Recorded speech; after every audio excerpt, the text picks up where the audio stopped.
Oke, halo semuanya. Kembali lagi di channel aku.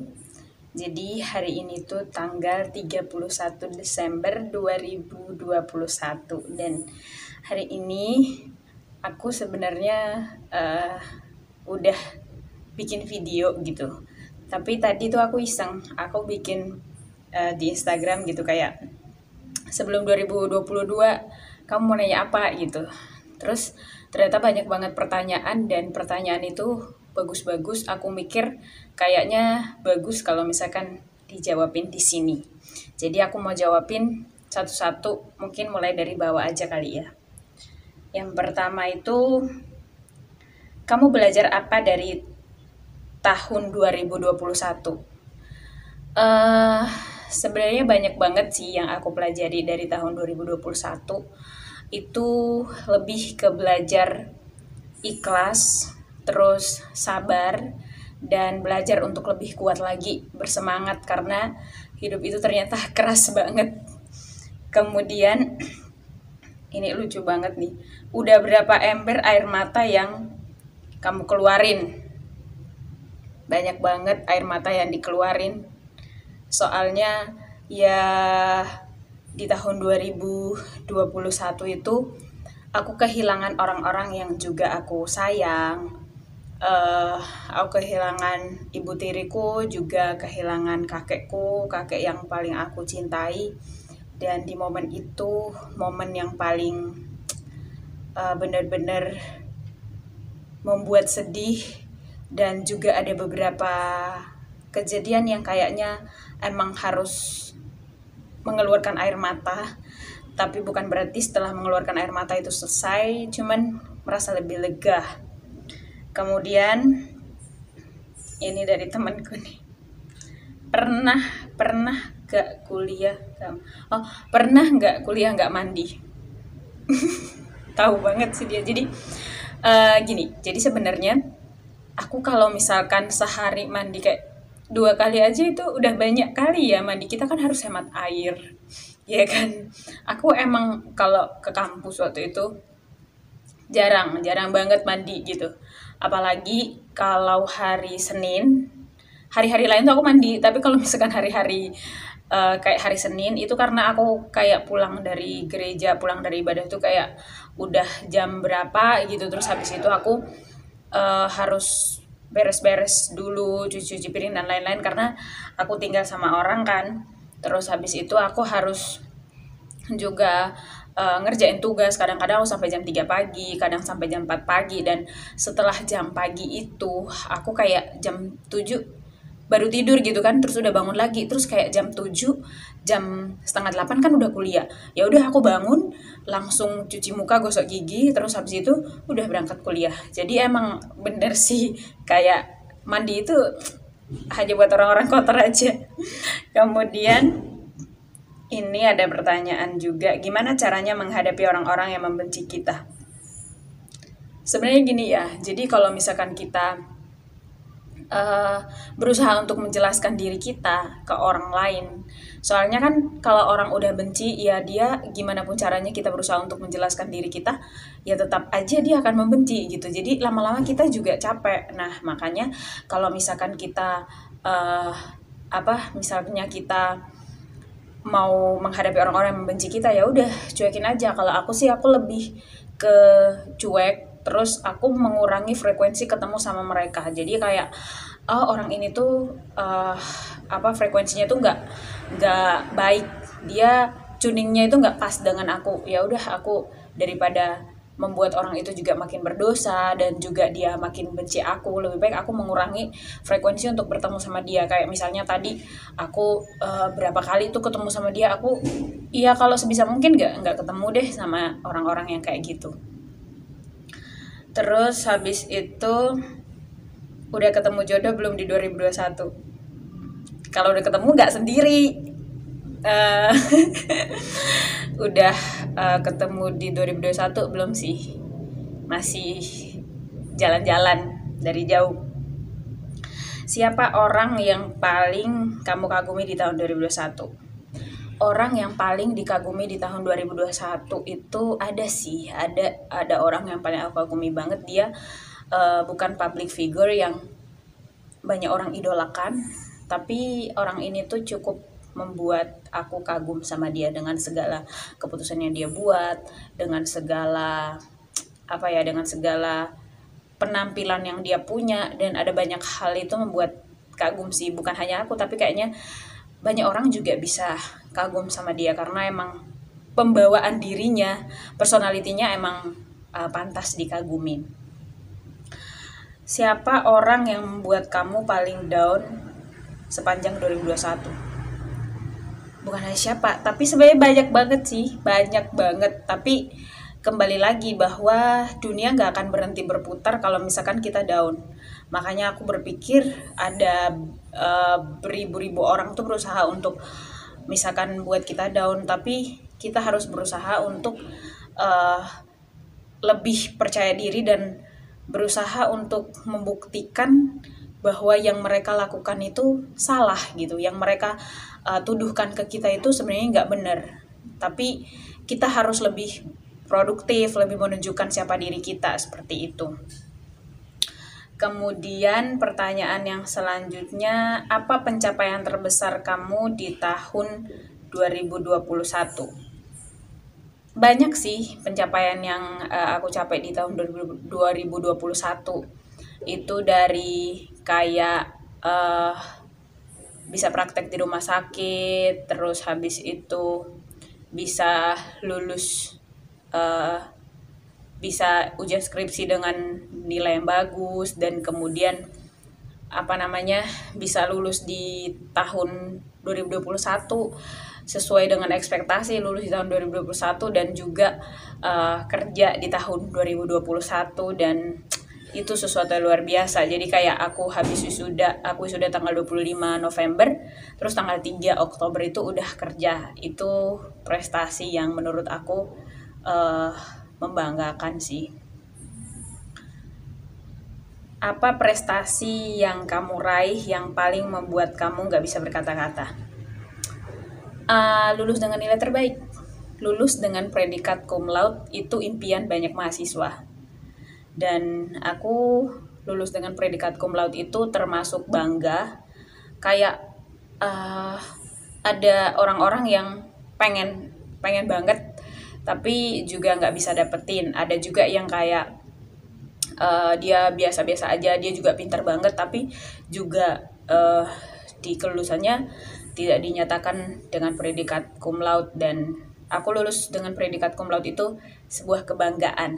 Emang sih sebelum lulus, selama jadi mahasiswa itu ada satu momen di mana aku terpilih sebagai mahasiswa terbaik, terus juga terpilih sebagai mahasiswa berprestasi di tingkat universitas, dan itu sebuah kebanggaan juga. Tapi lebih bangga lagi aku bisa mempertahankan itu stabil sampai aku lulus dengan predikat cum laude gitu. Terus apa yang paling kamu sesali di tahun 2021? Yang disesali di tahun 2021 yaitu COVID masih ada. Jadi kayak bergerak untuk ngapa-ngapain tuh agak kurang luas. Kita juga ada beberapa momen takut ketemu orang. Bahkan aku yang paling benci dari 2021 itu waktu kakekku meninggal dan aku akan pulang. Aku harus pulang gitu. Aku pulang itu swabnya aja udah habis duit berapa banyak, karena waktu itu belum turun harganya, masih 900. Dan kemudian aku dari kota lain aja, jadi dari luar kota aja, karantina. Dan itu sesuatu yang paling aku benci di tahun 2021. Itu emang keadaan yang sangat sulit banget sih. Cita-cita apa yang masih tertunda yang pengen kamu lakukan di tahun 2021? Banyak keinginanku yang aku pengen lakuin di tahun 2021 tapi tertunda dengan beberapa alasan yang mungkin aku nggak bisa nyebutin di sini, tapi beberapa orang yang dekat sama aku tahu seberapa perjuanganku untuk mewujudkan itu, tapi tertunda karena beberapa alasan. So me, who is your boyfriend?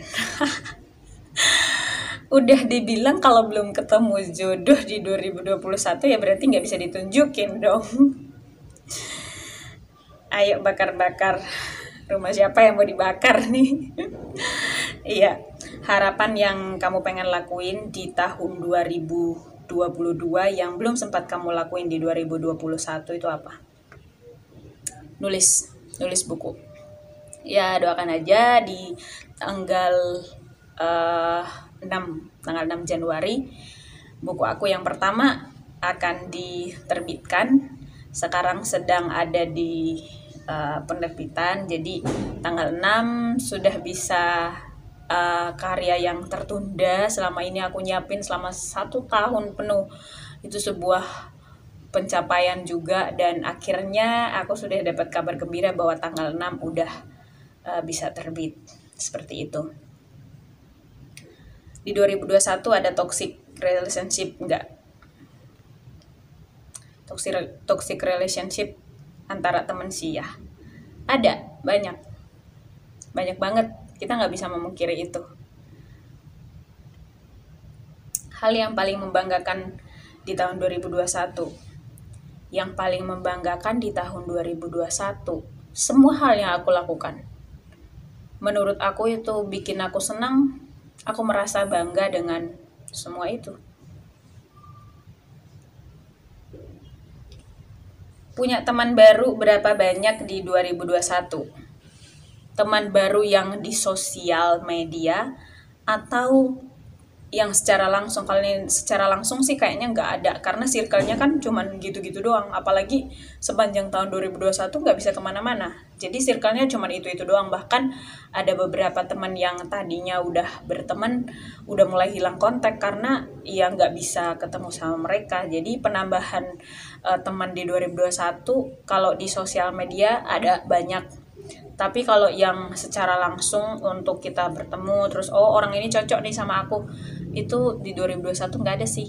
Adanya kurang karena udah jarak ketemu, jadi udah susah untuk berkomunikasi gitu. Kamu belajar bagian mana di tengah 2021? Maksudnya apa ya? Kamu belajar bagian mana di tengah 2020? Mungkin kalau pertengahan 2021 aku belajar apa? Pertengahan 2021 itu bulan Juni, Juli Agustus. Aku belajar sabar.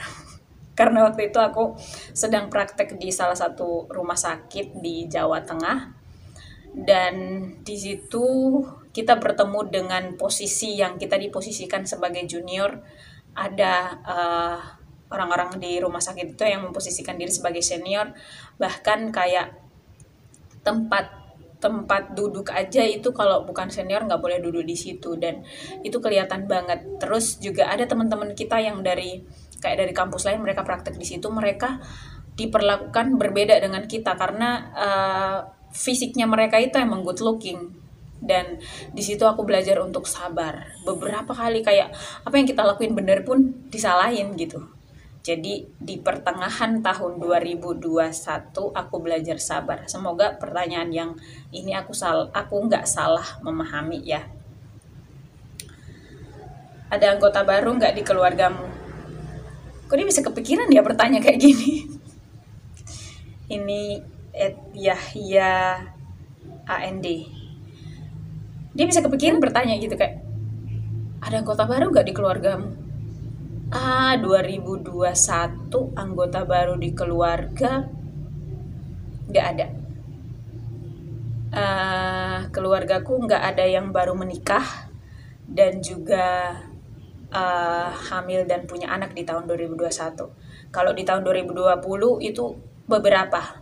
Jadi waktu kemarin aku pulang aku sempat ketemu sama mereka. Aduh, ini biasa aja, maksudnya nggak terlalu penting.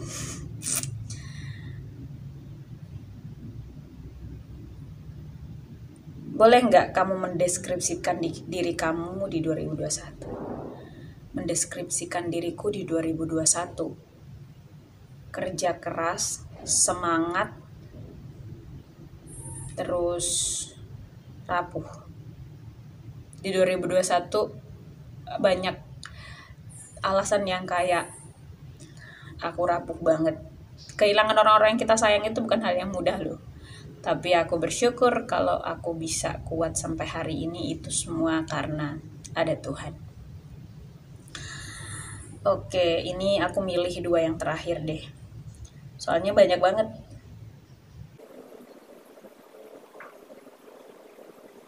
Masih ingat tanggal 1 Januari 2021 ketemu siapa? 1 Januari 2021. Aku ketemu sama teman-teman. Waktu itu kita rapat di ada kafe, kedai, namanya Kedai Pelangi. Kita rapat untuk program tahunan di tahun ini, tahun 2021 ini. Dan kalau teman baru sih nggak ada. Itu pertama kali aku ketemu sama orang-orang gereja. Ya karena circle-nya yang berputar cuman itu doang. Terus ini yang terakhir ya, aku milih yang terakhir karena masih banyak, tapi aku milih ini yang jadi yang terakhir. Kalkulasi pengeluaran 2021. Buset. Banyak banget kalkulasi pengeluaran 2021 itu, banyak banget. Aku skip aja deh ini.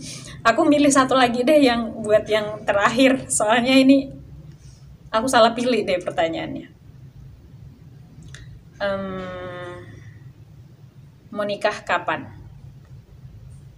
Itu pertanyaan yang menurut aku awkward banget. Karena sejujurnya aku juga terlahir di keluarga yang tidak menuntut untuk kamu mau nikah kapan. Dan aku punya prinsip juga kayak, kalau aku menikah pada saat aku udah bahagia. Kenapa? Supaya aku tidak banyak menuntut siapapun yang menjadi pasanganku. Karena kalau misalkan belum bahagia, pasti ada banyak tuntutan yang aku pengen ini tapi kamu larang, aku pengen ini tapi kamu larang. Akhirnya kita saling menyalahkan satu dengan yang lain. Dan menurut pengalaman yang aku lihat dari teman-teman atau yang kayak sekarang juga media banyak banget yang memberikan informasi tentang pernikahan yang terlalu terburu-buru, akhirnya berujung ke perceraian. Bahkan mereka yang udah matang aja bisa bisa bercerai gitu. Jadi harus benar-benar matang, dan itu bukan satu-satunya tujuan orang hidup kan. Jadi mau menikah kapan, aku nggak masang target mau menikah kapan. Jadi itu pertanyaan-pertanyaan yang udah aku menurut aku milih yang bisa dijawab. Yang lain-lain yang aku nggak jawab, aku sorry banget karena ada beberapa yang kayak sama, terus ada beberapa yang nggak perlu dijawab juga kayak gitu. Jadi terima kasih sudah menonton video ini, bye bye.